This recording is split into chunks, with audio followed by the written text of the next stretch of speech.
What's up? So, wanted to talk about how, uh, I could have been helped over the years going through poverty and struggle. I could have been helped, from my community, okay?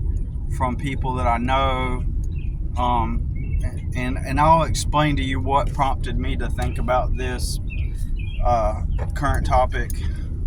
Um, yeah, I could have been helped along the way, right, by people in my life, and I just did not receive that help. Now, does this mean that I believe that people are obligated to help me in my community? Like my spheres of influence, social connections, acquaintances, friends, family. Are they obligated to help me? No, they're not. Absolutely not. They are not responsible for me. They should not feel like they're obligated to help me at all. And even when I took care of my brothers and sisters, when my dad died, like I've mentioned this before, I helped my dad get them out of foster care. They were in DSS custody for I want to say 2 years, a year and a half, 2 years. And by the way, real quick, why they went into foster care was one time my dad was drunk, he fell asleep. And so when dad is drunk and falls asleep, all the kids go outside to play at night. So it's 9 o'clock at night. And my sister, who at the time is 5 or 6, what do little kids do? If they get tired, they're just going to go to sleep. So my little sister decided to go to sleep in somebody's yard, and she laid down on a railroad tie and just went to sleep, took a nap. But my sister, who was about 16 at the time, I think, and my brother, my 2 brothers, who were probably I don't know, 10 and 12, something like that, maybe, they couldn't find her. So they got scared, and I don't know if they tried to wake dad up or if he was, I don't know if they were scared of getting in trouble by dad for being out. Anyways, they decide to eventually call the cops. And so dad's drunk, passed out, and they somehow decide to call the cops, which when that happens, it's going to definitely, when there's minors involved, it's going to warrant a DSS, Department of Social Services investigation, right? So they immediately arrest my dad for child neglect, and so they take the kids into foster care that very night. And then after that, so now there's a case open, and dad lives in a filthy trailer. And so now there's a DSS case open on him, right? My mother had already left the family at this point. And so I'm out doing my own thing, trying to build my own life. So there was nothing really I could do to help at the time. And so now there's a DSS case open. Well, sometime after that, what's the purpose of getting a phone stand if it doesn't even function the way it was intended, and they can't even keep it up? I have to stick something in my vent to keep my phone up. So it almost nearly defeats the purpose of having the stupid thing. I mean, I guess it is more helpful than not, but still, it's just anyways. So dad eventually, he's still drinking and driving. And so one day, God damn it. So one day, Dad is drinking and driving, and he's like literally about to pull up to his house, like literally about to pull up. The street that we lived on, or that he lived on, was kind of like a side road. God damn. It was a side road, and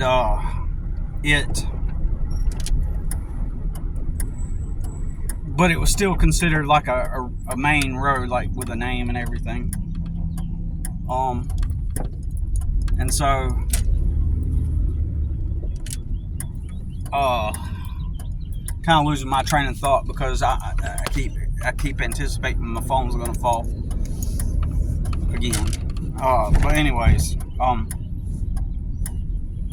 and I had to make a left turn because there's a train up ahead, so I'm having to plan my path here. So anyways,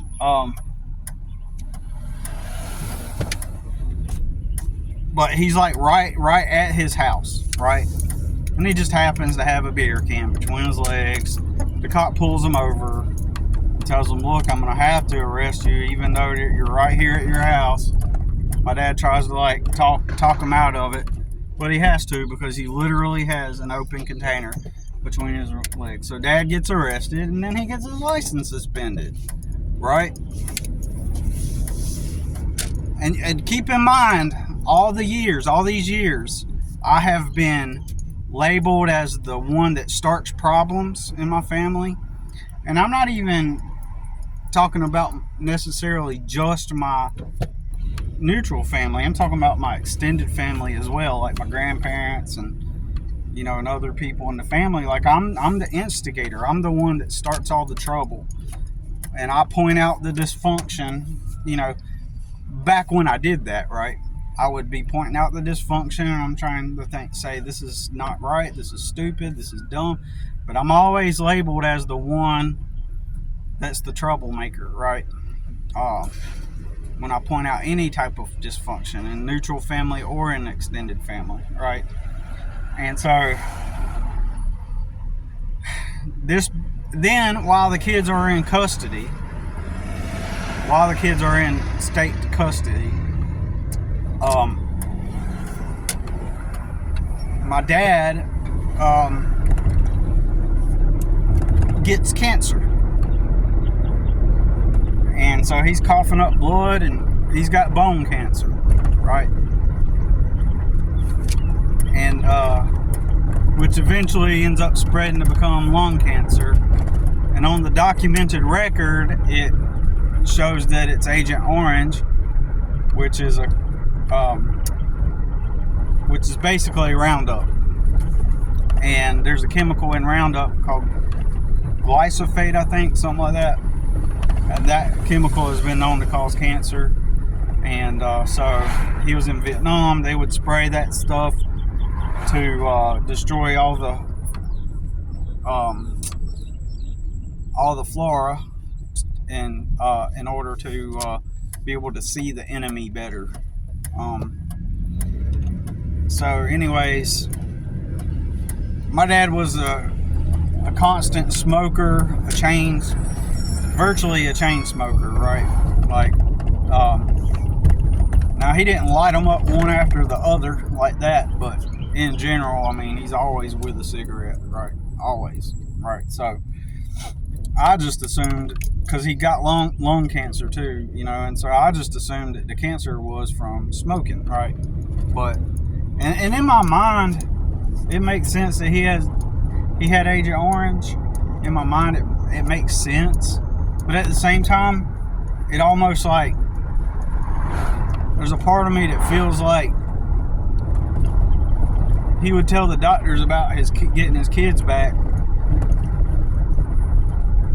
And at one point, I thought maybe the doctor was trying to be on his side and diagnose it with Agent Orange just so that he could get VA benefits. I mean, I guess that's a useless point, but or what do they say? What do they call a moot point? Isn't that the word? I don't know what that means, but it's just a useless point whether or not that was true or not. But he got cancer regardless. But yeah, so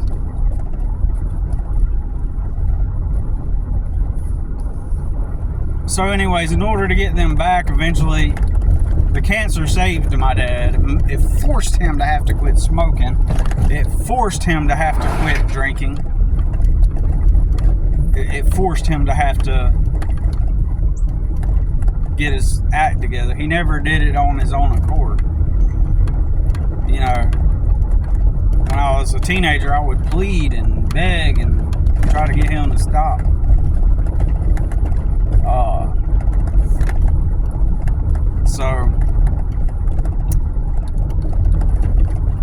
So yeah,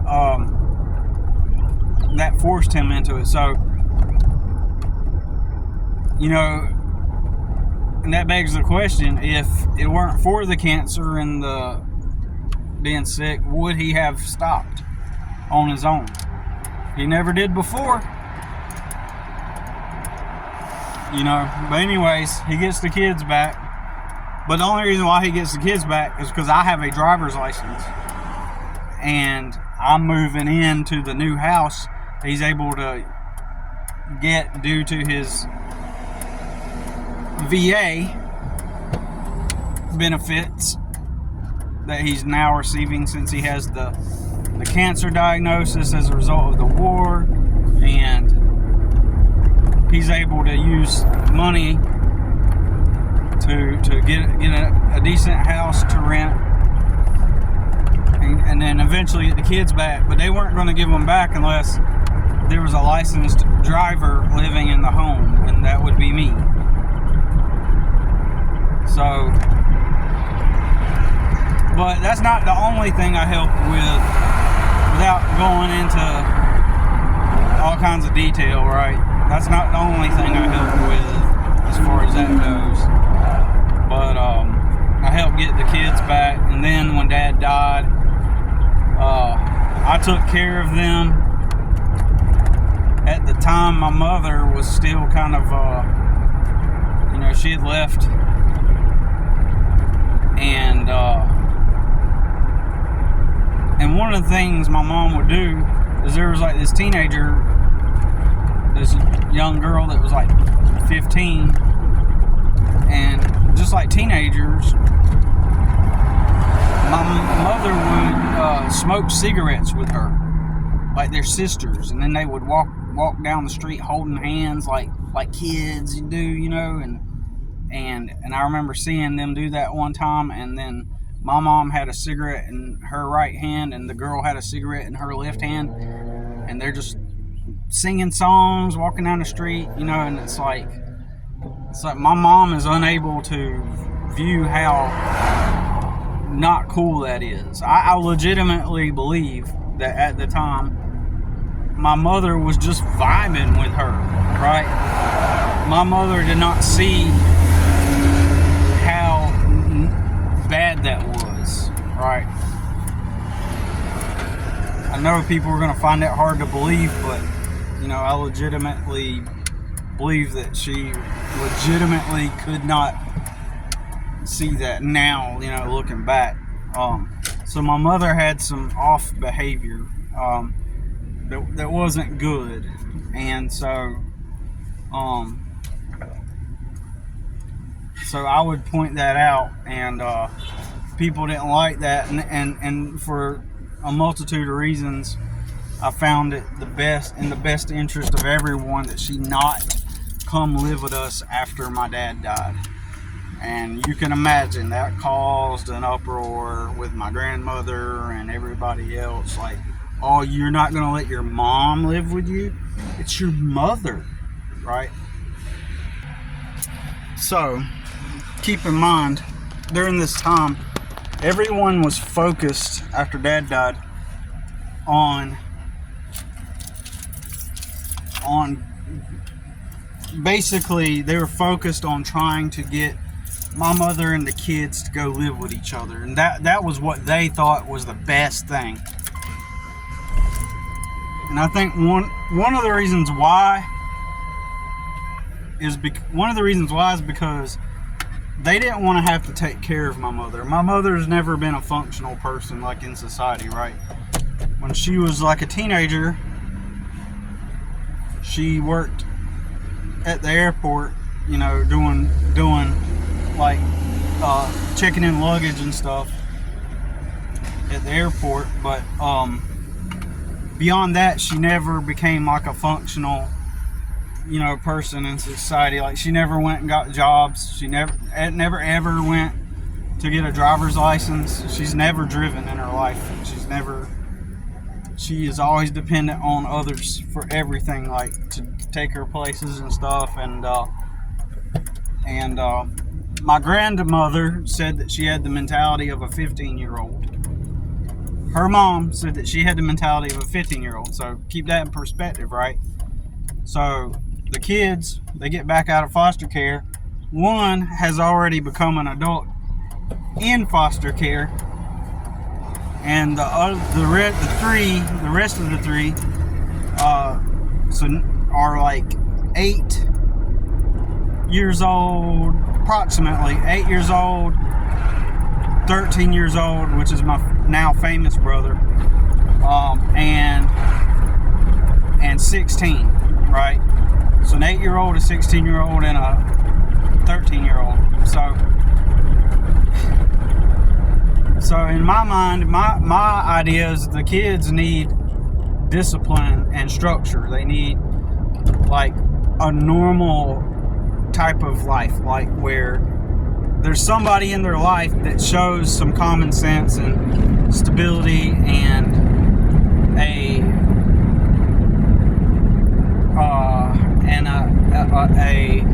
plan of action to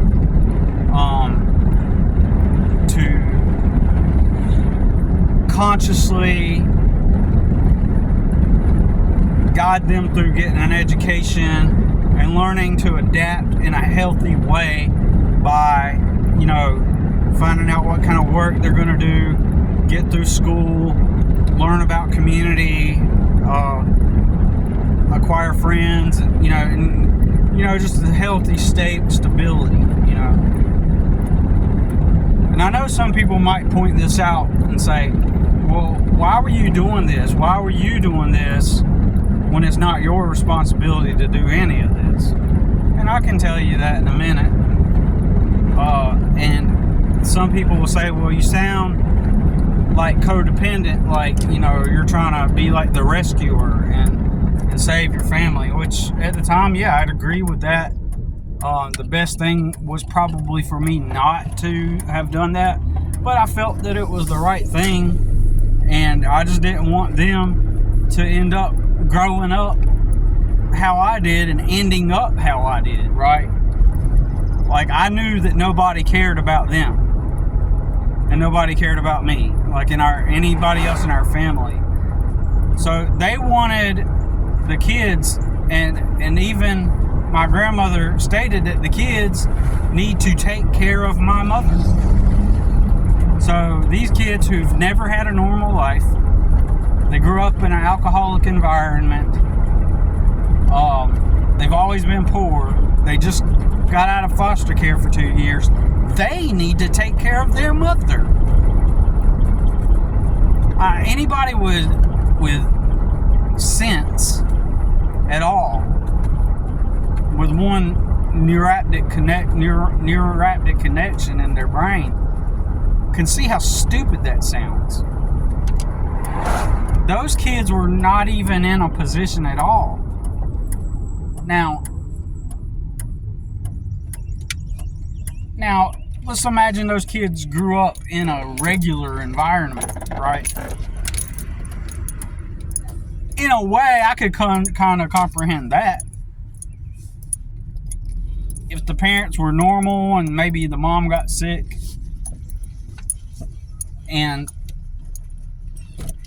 you know, if they had to act as a unit due to some kind of sickness or something, then yeah, it kind of makes sense. But even then, they shouldn't have to be burdened with that, but at times, sometimes that's just how life happens. But that was not the case in this instance. That was not the case in this instance. I mean, even in that instance, I mean, still, but you get what I'm saying. It's like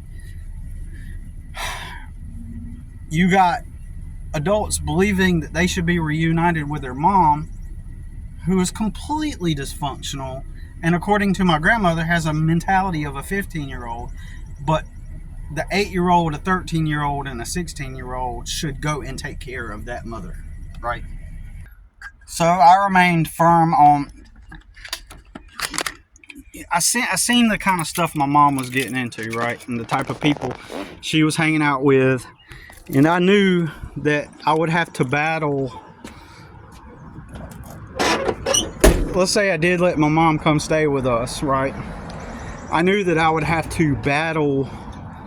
I'd be on a daily battle with my grandma, because I would put my foot down. I would have to be, if according to my grandmother, if my mom really did have a mind of a 15-year-old, then that means that I have a legal grown adult living with me from a legal standpoint, who also has parental rights under the law, and she lives with me, and those are her kids.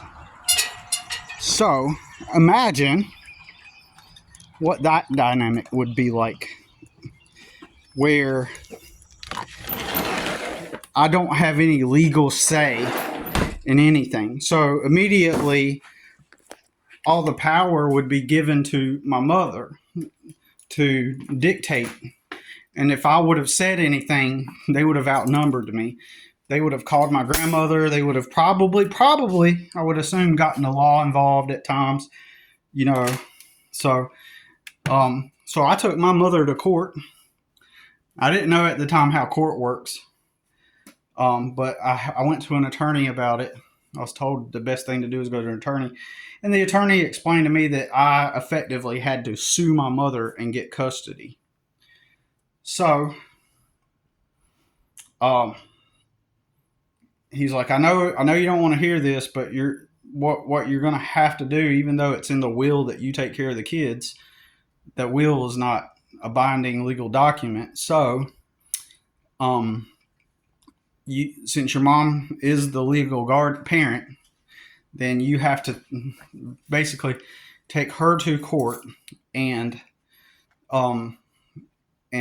get a judge to approve that you are the legal guardian. And so I seen it as that you are best fit to take care of the kids as the legal guardian.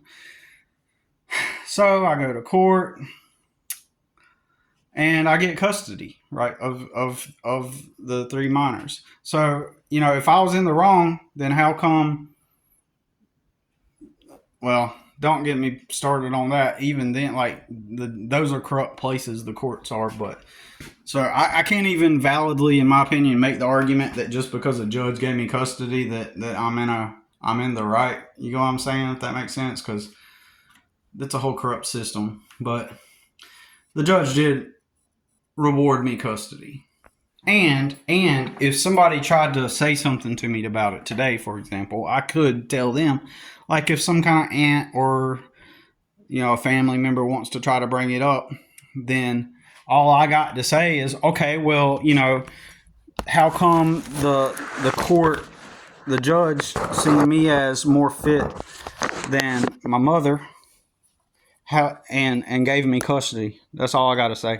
How come I was rewarded custody and not mother? You know, because the judge could have easily ordered that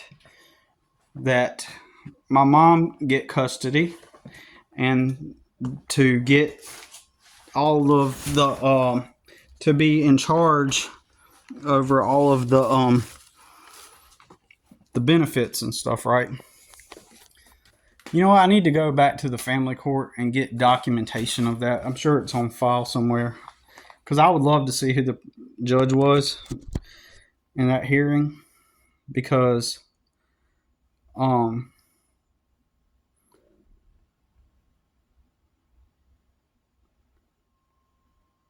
I would love. I'm wondering if it's the same judge that sent my son to go live with his mom some years later. Anyways, so uh, I believed it was the right thing to do to take care of the minors because none of the other adults wanted to. Right now, my sister, she was a little 8 year old girl, a little cute 8 year old girl, right? And so everybody wanted to take care of her because she's the cute little 8 year old girl, right? But nobody expressed any desire to take care of the two boys, right? Because they're boys. Boys are meaningless. Boys are not people. You know, they're not human. They're just boys, right? You know, and they can take care of themselves, right? But nobody. Now, if you go back and and say if you go back and say that, because here was my thing, and I didn't hear anybody saying this. Like the kids need stability, ritual, routine, something normal, you know, formal teachings, guidance, someone that can help with their education, someone that can help put them on a structured path and to be raised to learn social connection, human connection, and all these things. Like, if I were to go back and say, well, that's what they needed, of course everybody's going to say, oh, well, of course you're right, Billy. We weren't saying that they didn't need those things. We were just saying blah, blah, blah. Nobody expressed any kind of concern about their welfare or well being.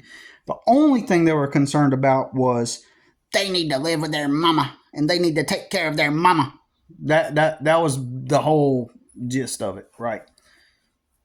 They need to be with their mama.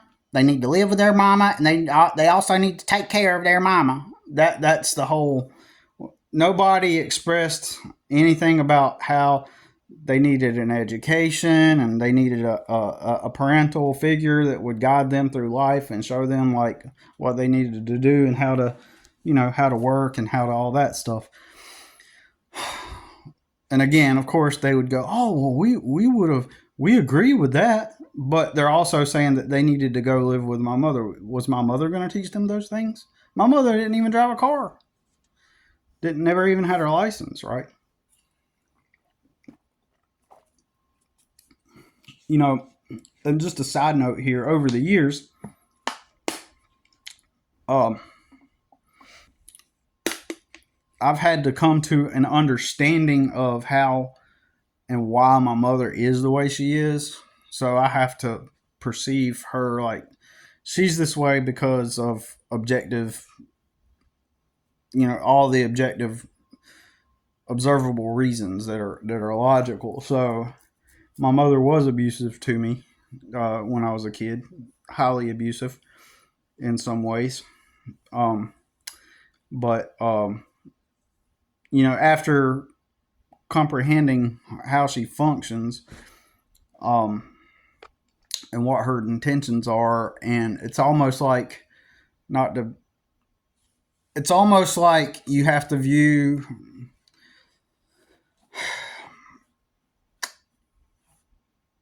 her as somewhat of an NPC. Like she's just robotically going to be the way she is, and today she's not mean. She's not. Uh, I don't know how to explain it. She's basically the people in my life. You know, I have to. I just kind of go by person to person on how I navigate through and around them. Um, she is a person that exists in my life, but we don't. Uh,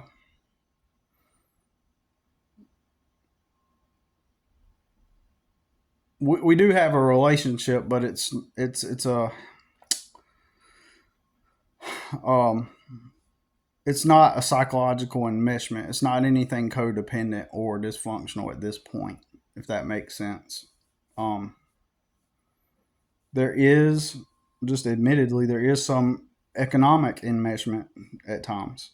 but for the most part, I keep a healthy distance. I keep a healthy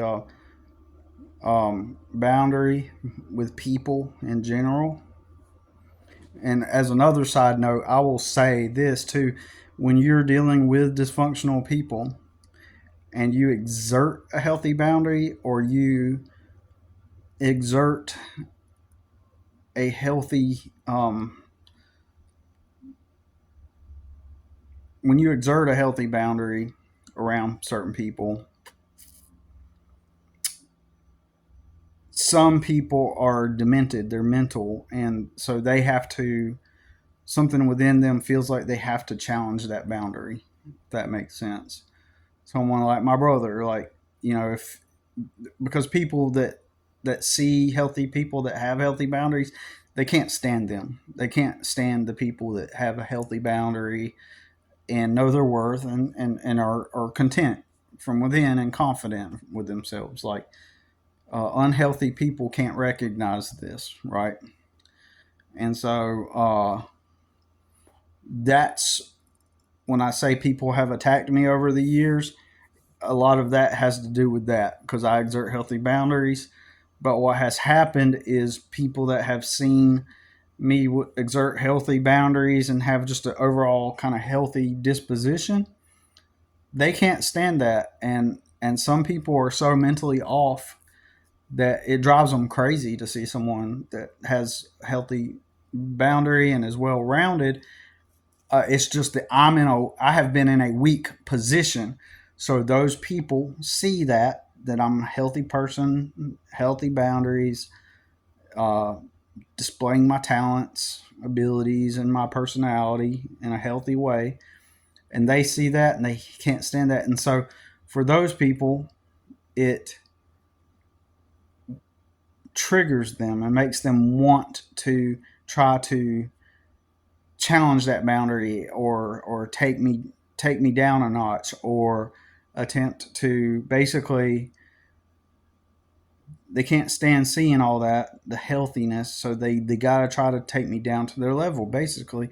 And just so happens that I'm, like, if I were in like a healthier family dynamic and social spheres and all that stuff, if that was my default, like a healthier situation around healthier people, then in other words, I would just be living a normal life, right? Because I'd be around those healthy people and they wouldn't have some kind of inner impulse to attempt to try to attack me, because they would just be living their life. And I see this on the daily. I see people, living their lives, and they're generally healthy around other people. They're generally, just living life, and they're not attacking each other. If somebody exhibits some kind of talent, like they're creative and they're an artist, and they make something that's cool, their family are going to say things like, "Oh, that's cool, that's neat," or their friends, and they're able to like post a picture on social media about it, and they'll get a ton of likes and be like, "Man, that's awesome, you did that," and all that stuff. So that's a more healthy dynamic.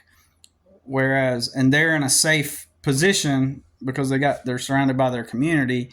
Whereas if I exert my talents, being and abilities in my spheres of influence, they see that as a threat, and it even to the point to where it it triggers an impulse within them to want to attack me, and that's what has happened to me over the years.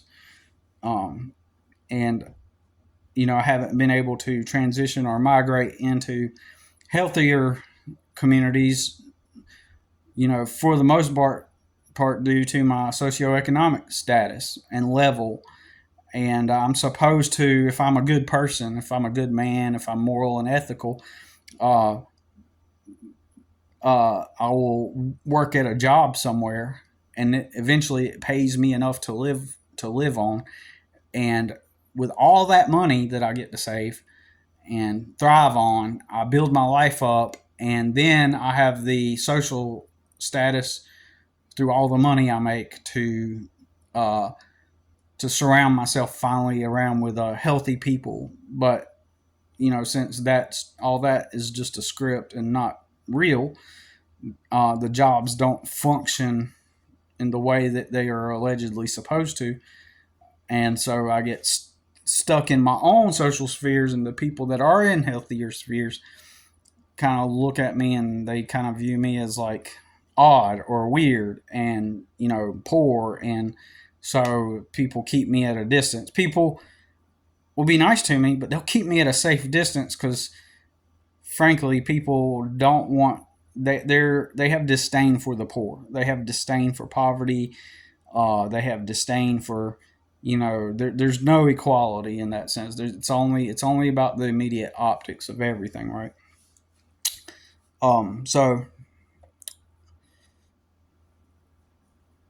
getting back on point,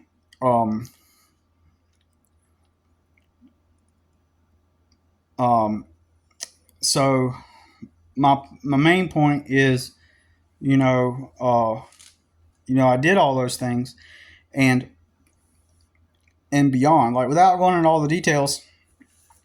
I literally was kind of like the backbone to everything, to getting the kids out of the foster care and all that stuff. I'm behind the scenes. I'm making things work. I'm being the logical, rational one with the intelligence, and of course there are people in my family that will try to make me look like I'm the stupid one, but that's okay. But I'm kind of like the balancing force. I'm the one in a realm of chaos, in a dynamic of chaos. I'm the balance. I am the backbone. I am the stability. Um, and of course I never made enough money to live on from the jobs I worked at, but I'm the stability in the sense that like I'm the mental and emotional stability. But when the environment is purely dysfunctional people and chaos, and you're surrounded by them, and you're only one person that is the sound, logical, stable person, then it's a threat to them. They hate it. They want to be in the chaos. They want to be chaotic, and so that's my point by saying that. So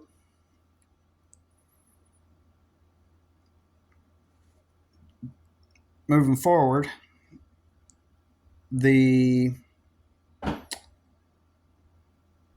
main point I want to make is none of my siblings are obligated to pay me back, right? They're not obligated to pay me back.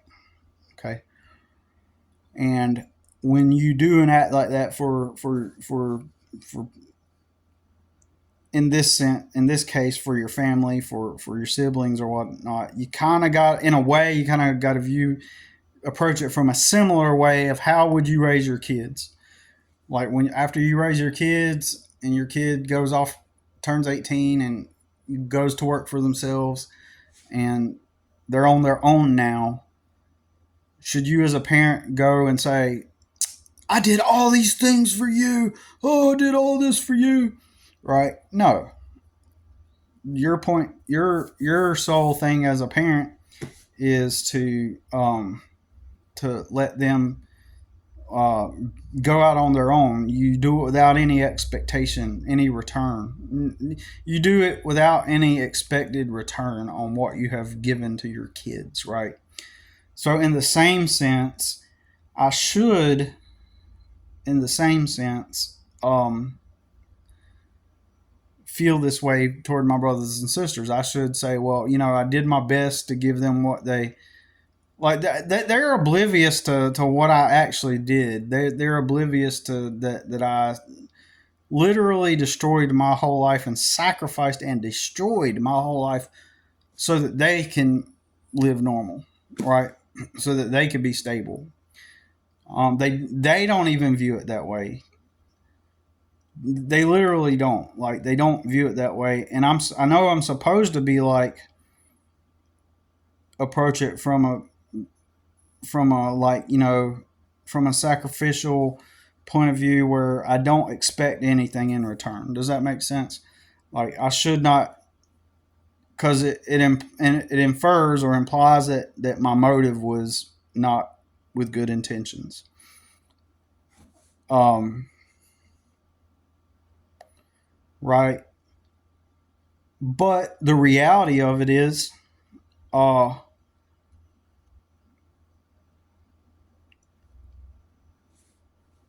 the reality of it is, um,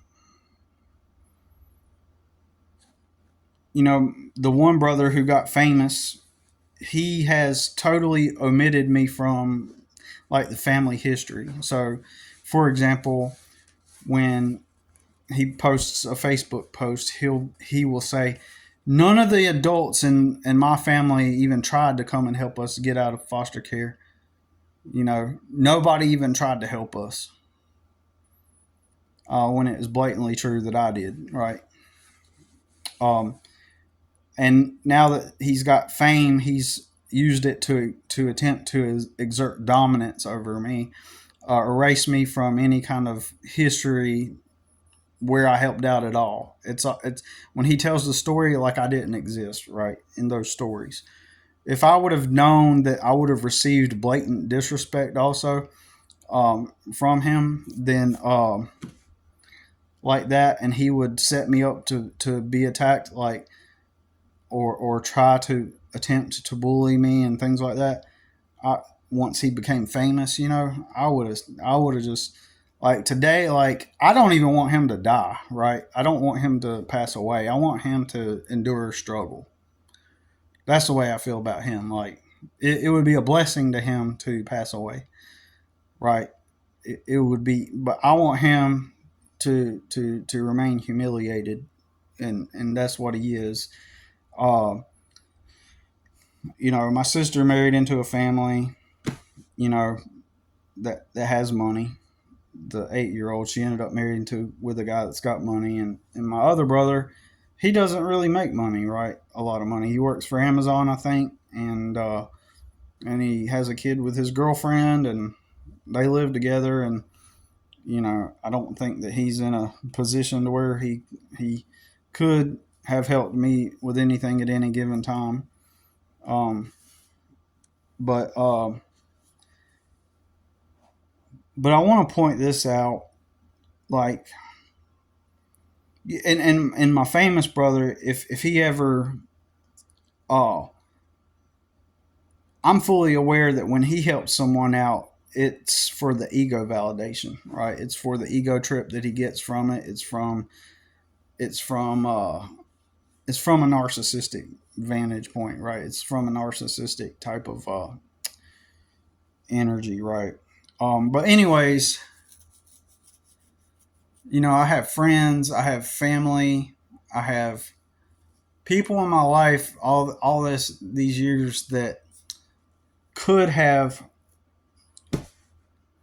helped me. Is one of them. Is probably the primary point I want to make with this video. And excuse me. Um, while I was struggling, there were people that had connections with people. There were people that what prompted me, made me think about this, is a couple things. The other day I was on Facebook Marketplace because I look for deals on things I need from there, and and I noticed that someone was selling this little building, right, for $2,000. And this little building, it's like a utility building, right? But someone went in there in this utility building and installed a kitchen sink and cabinets and a shower and a toilet. And they only want $2,000 for it. And then there's like a tiny, living space, where you can just sit and maybe put a futon or even a small twin bed. And it's a small utility building that they converted into a really tiny apartment for $2,000. And I'm thinking, man, it would be nice if I could just, like, get that building, to get on my feet. if I could get that building and live in it and find a property that someone would let me put it on, that would be helpful, right? I could get ahead, uh, if someone would let me park. And I'm thinking, well, I don't have friends or family that would let me do anything like that, you know. Um, and I'm not sure if there was like a trailer park or somewhere that would allow me to put the building on the property. Um, I do have a buddy that he does towing, and it's his own business, and I imagine that I could have paid him something to tow the building, and I would just need $2,000. I would need the help with the $2,000, just to be real, and I'd have to pay it off. But if I could just go like take that building and live on a property somewhere and get up on my feet and then have those basics taken care of, like I could get ahead in life. And I could get ahead in life. I could take my money and invest it and save it and kind of get my footing that I need, right? And then the other day I also seen a Chevrolet van and it was kind of like had like the camper. I don't know if it had the camper set up on the inside of it, but it was this old Chevrolet van with 130,000 miles on it. Very well taken care of, but it was like a 1985 ish type of van. But it appeared to be very taken care of. And I thought, man, I could live out of that van if I had $5,000. But that started to make me think, like, especially when I saw the building though with the kitchen and stuff. There's been multiple times like where I know, like for example, and I questioned this. Like my buddy, one friend, he knew I was struggling all these years, and then finally there's a little small like 1 or 2 bedroom trailer, very small on the property that he lived at, and and nobody was living in it, right? And I pitched it to him. I was like, once I had my son and once I had got me a truck and everything, I was like, hey, how is it possible maybe I could pay something for rent on that trailer? I'm looking for a place. I would like to move into a place. Um, and so, um, and he just kind of never would talk to me about it. Nobody in my life has ever attempted to try to like approach me to try to like help me out basically. And you can make the argument, well, nobody owes you anything. Nobody helps them. You got to help yourself and all this stuff. But that's kind of BS. While it's true to some extent, it's also BS because generally, if you're in a regular supportive community, when you do hit some kind of spot, generally people try to help each other out, right? So if I were cared about from my friends and family, then perhaps, for example, my buddy might say, "Okay, yeah, man, you need a place to live. Like, let me figure out a way to like see how we can get you in this trailer." He could have like did that, right? But he didn't, right? So, um, now don't get me wrong. His wife initially did not like me, right? I don't. She probably doesn't like me now, but I don't know.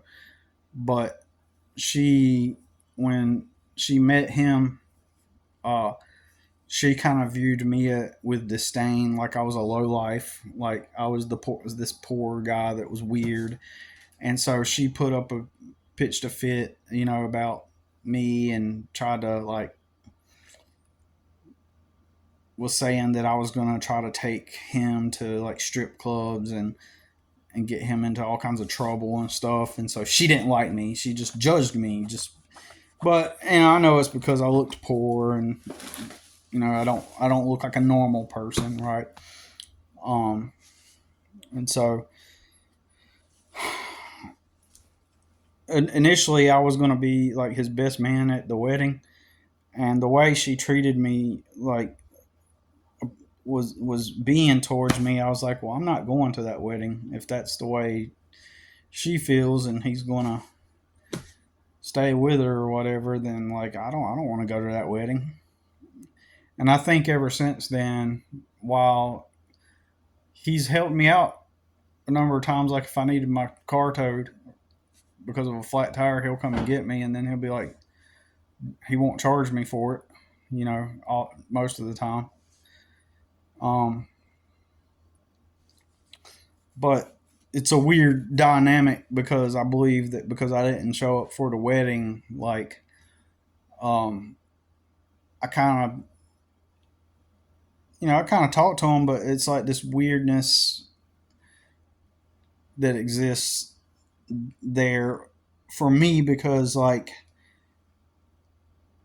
I kind of feel like I was shit on from the very beginning and judged based off of just merely being a poor guy, right? Merely being like I'm not. Optically, I appeared as like low status on the social scale, so the girl didn't like that, is what I perceive it to be. And my buddy, he, she, she didn't want people like me around her vicinity, basically, right? So, um, that's the way I interpret it and I take it, right? So, uh, but yeah, there was that trailer for rent, and I would have rented it out, I think, he helps me with these little things on occasion, like, but I don't know what the dynamic is there. Like, he never calls me. He's never ever ever ever ever called me. Uh, and for some time, I was always the one like texting him, how you been, etc. So on. But he just doesn't contact me at all, and so that says a lot. When even though yeah he's helping me tow if I call him up and I got a flat tire and he's towed to me for free. Like at the same time, like you know how do you you know navigate that? Like basically, uh, basically nobody checks in on me right like that. Except I do got one buddy that checks in on me, two buddies like from we've been friends since the late '90s, um, but that doesn't negate the fact that I'm pretty much a social outcast, right? I'm pretty much a social outcast, but uh, my bro after he became famous, my sister, because he needed like a certain type of bed due to his obesity, or allegedly needed a certain type of bed. I don't remember if he actually got the bed or not, but basically, suddenly my sister has created a GoFund after he got famous, a GoFundMe in order to buy him a bed, right? Because he really needed it. And I don't know if that's something that he set up and he told her, "Hey, make me a GoFundMe," because he would do something like that, like, "Hey, make me a GoFundMe because I need a bed," and I mean, he could have just taken the money and just splurged with it. I don't know what happened. I don't remember. Um, but my main point is people could have helped me over the years. Let's just cut out all the details. People could have helped me in some way. People could have come together and helped me get an attorney. And while, yeah, nobody owes me anything, at the same time, if I were someone else, and that this is my circles of influence, these are my spheres of influence, my family, my friends, how come they let me struggle? Now, the two buddies I'm referring to, one of them, I haven't seen him in probably 17. No, no, no. I'm sorry. I'm sorry. I seen him about 8 years ago because he lives like way up in Alaska. So he came down one time, but we stay in touch and talk with each other, right? So we don't like get together and hang out, and he can't see the in real time. He can't see the realness of what is happening. He does. I don't know if he quite grasps the intensity and the realness of the situation. But he's a decent friend. I don't think he really grasps the gravity of the complexity of how things really are, right? He's never had to struggle for money. He's graduated and went and got a job that his brothers and his dad got for him up in Alaska, and he's been doing it ever since. And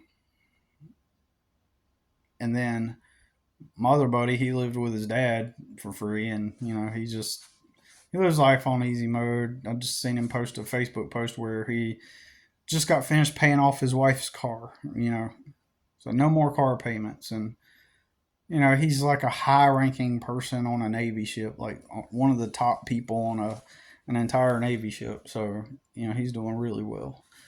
Worked at the White House before. Like, I don't think the people see the gravity and the enormity of my circumstance. And then again, like, would they have helped me even then? I don't know. But you got to help yourself. You got to show people that you are helping yourself. That's BS. That is BS. You're not going to show people that you're helping yourself, and then they're going to come in and go, "Oh yeah, let me help you out. I see that you're helping yourself, so let me help you out." No, people aren't going to do that. If I were someone that was socially relevant, though, right? If I were someone else, they would not say, "Well, you got to help yourself." They would figure out ways to plan with you on how to get out of the situation, or how to resolve the issues. That is what they would do, right? But they don't. So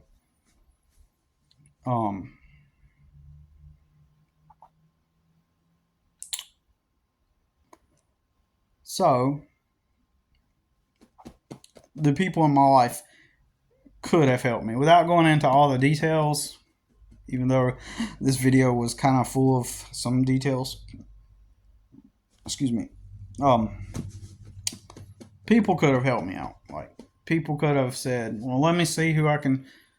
People would have just asked, "What do you need?" Even if they couldn't help. Like, maybe they could have attempted to point me in the right directions, or connect me with the right people.